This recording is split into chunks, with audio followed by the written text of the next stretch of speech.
The quantum reactor core wasn't just failing, it was dying, and it was taking the entire Galactic Council station with it. Ambassador Zeekster watched in horror as holographic displays painted the room blood red. 300 souls from 200 worlds, with only 42 minutes until they all became cosmic dust. Containment field collapse is accelerating. Chief Engineer Kalenix's crystalline body flashed with panic. We've tried everything. Everything approved by council regulations, a grim-faced engineer added. Then we're dead.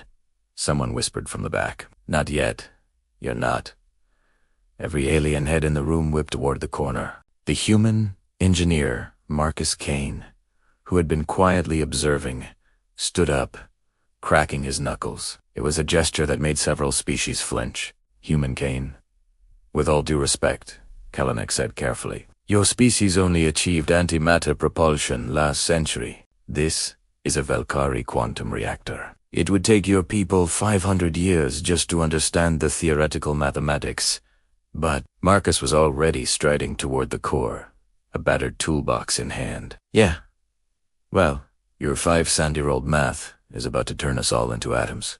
So maybe we try something new. There is no trying with quantum mechanics, Kalinex protested. One miscalculation and what? We explode 42 minutes from now instead of 43. Marcus slapped the access panel, and it hissed open. Where I come from, we call that buying time. Ambassador Zixter watched as the human pulled out tools that made no sense. A plasma welder, sure, but also a primitive metal hammer, a roll of silver tape, and was that a can of aerosol lubricant? Stop! Kalenix shrieked as Marcus reached toward the pulsing core. You'll destabilize the quantum field. It's already destabilized. Genius. Marcus's hands moved with surprising confidence, manipulating controls that even the chief engineer hesitated to touch. You know what your problem is? You built this thing to work perfectly. My people, we build things expecting them to fail spectacularly. That's barbaric. That's engineering. Marcus pulled out a scanner, thrown it at it, then smacked it twice. The readings stabilized. C. Percussive maintenance. Humanity's second oldest problem-solving technique. Zixter couldn't help but ask, what's the first? Marcus grinned. Duct tape.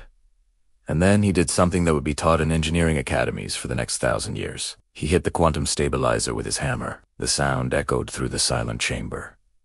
Several aliens fainted. Kalenix made a noise like shattering glass.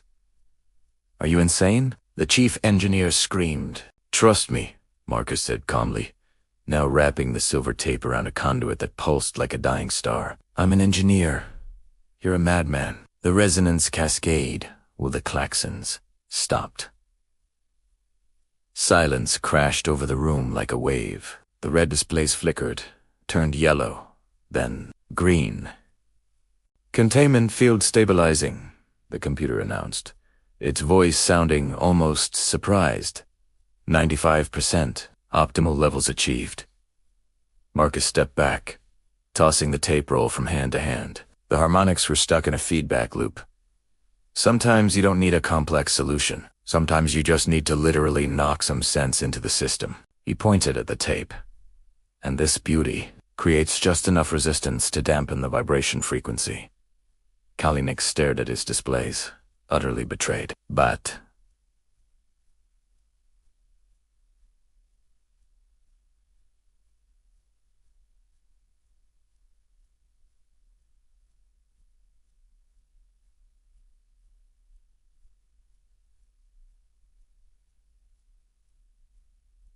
guess the equations said this was impossible. Yeah, well, humans have been doing impossible stuff since we figured out fire. Marcus packed his tools away. You know how many times we nearly killed ourselves before getting to space? We blew up a lot of rockets, melted a lot of engines. One time we even duct taped a spacecraft together to bring astronauts home safely. That cannot be true, Kalenix whispered. Apollo 13? Look it up. Marcus headed for the door, then paused. Here, S. The thing about human engineering, we do unjust learn what should work according to theory. We learn what does work according to reality, and reality doesn't give a damn about your elegant mathematics. Zixter finally found his voice. Why didn't you tell us he could fix it immediately?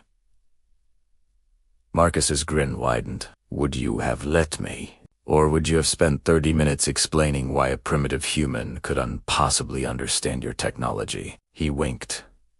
Besides, I needed to see what you tried first. Best way to understand any machine is to watch how it breaks. As the human engineers sauntered out, Kalanix whispered something that would echo through the council. Perhaps we've been engineering wrong this entire time. The story spread like wildfire. The human who'd saved 300 lives with a hammer and tape. The species that had brute-forced its way to the stars. Witina yer. Trust me. I'm a human engineer became the galaxy's most reassuring phrase. And in every shipyard, next to the advanced quantum tools, sat a simple toolkit. One hammer, one roll of tape, and instructions that read, in case of emergency, channel your inner human, because the galaxy had finally learned what humanity always knew. Sometimes the difference between genius and insanity is just whether it works or not. And if it's stupid but it works, it ain't stupid.